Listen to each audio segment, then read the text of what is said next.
एक उदाहरण देकर मैं आपको इसको समझाता हूं।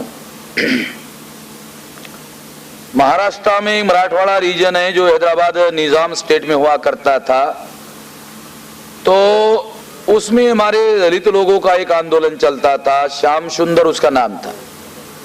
तो वो नांदेड़ शहर जो है वहां से सड़क से ऐसा जा रहा था, तो सड़क के किनारे पर एक भिखारी भीख मांग रहा था। तो उसको लगा कि इसको 5-10 पैसा दे देना चाहिए।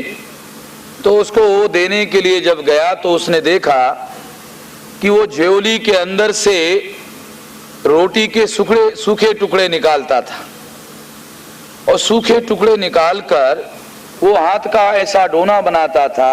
वो टुकड़ा रोटी का सूखा टुकड़ा वो यहाँ ऐसा हाथ में कुछ भी नहीं है, वो हाथ का ऐसे डोना बनाया और ऐसा करते हुए वो रोटी का सूखा टुकड़ा खाता था। तो ये वो जो 10 पैसा देने के लिए गया था, उसने देखा उसके हाथ में कुछ भी नहीं है और ऐसा करते हुए खा रहा। तो उसने पूछा कि भाई ये आपके हाथ में कुछ भी नहीं है, हाथ का डोना आपने बनाया और ऐसा करके आप खा रहे हो, तो ऐसा आप क्यों कर रहे हो?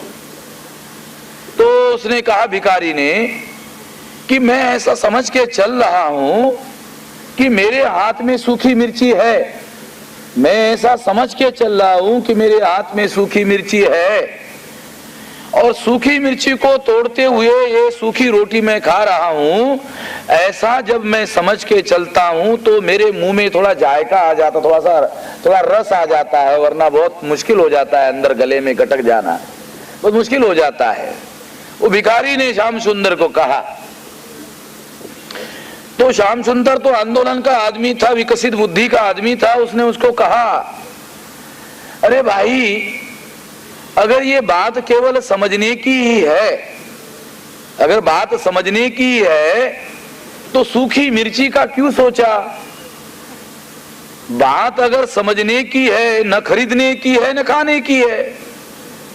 सूखी मिर्ची न खरीदनी है न खानी है, केवल सूखी मिर्ची के साथ खा रहा हूं ऐसा समझना ही है ना। हाँ समझना ही है, न खरीदना है न खाना है। अगर समझना ही है तो घी का क्यों नहीं सोचा? ना घी खरीदना है ना घी के साथ खाना है, केवल समझना है कि मैं सूखा टुकड़ा रोटी का घी के साथ खा रहा हूं, समझना ही है। न घी खरीदनी है न घी से खाना है। तो वो आदमी घी का सोच भी नहीं सकता, क्योंकि घी उसके सोचने के दायरे के बाहर है।